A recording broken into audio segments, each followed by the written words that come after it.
Од февруари годинава учениците кои ја следат наставата на македонски јазик во гимназијата Кирил Пејчиновиќ привремено беа сместени во основното училиште Гоце Делчев. Причина за тоа беа оштетувањата на објектот кои кулминираа со паѓањето на дел од покривот. Во текот на летниот период се реконструираше бараката како и централната зграда на Тетовската гимназија.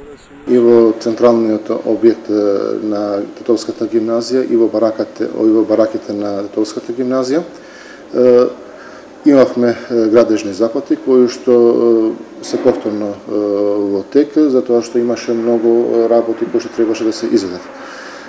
Тие работни активности што беа планирани со договорот со Министерството за образование за централниот објект, тие веќе се завршени.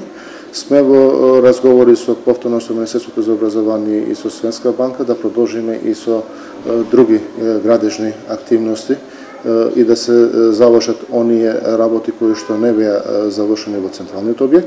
Исто така при крај се и во најголема мерка се завршени и работиве во бараките кај што беа сместени учениците по македонски наставен јазик. Мислам дека се е подготвено и овие престојни работи кои што мислиме за дека за овој месец ќе бидат завршени. И така до 1 септември учениците подготвено ќе започнат учената година. Гимназијата Кирил Пејчиновиќ со над 3100 ученици е најголемото училиште во Европа. Заради тоа од секторот за образование најавуваат нејзина поделба на два правни субјекти. Се надевам дека од 1 септември ќе имаме два одделни субјекта, имајќи предвид дека Тетовската гимназија е најголемо средно училиште во Европа со 3150 ученика. Нашата заложба е подигање на квалитетот на училиштава, училишта каде што ќе има оптимален број на ученици во една училница.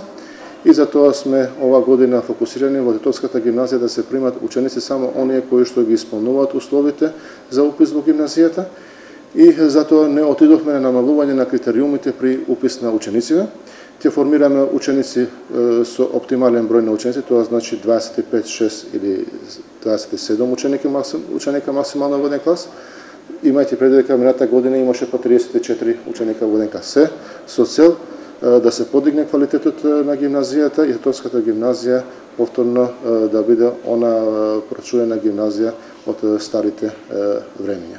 Доколку општина Тетово има потреба за нови објекти или за поделба на гимназијата, секако дека треба да се обрати според закон до Министерството за образование и наука и до владата, а владата после и Министерството одлучуваат врз основа на севкупната анализа и во основа на потребите.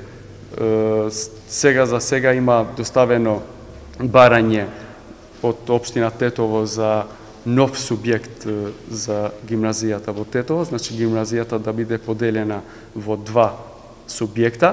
Меѓутоа, поделбата нема да значи дека ќе биде врз етничка основа, туку ќе биде врз основа на потребите на гимназијата во Тетово. Просторниот проблем во гимназијата Кирил Пејчиновиќ трае повеќе од една деценија. Наставата се одвива на 3 различни локации.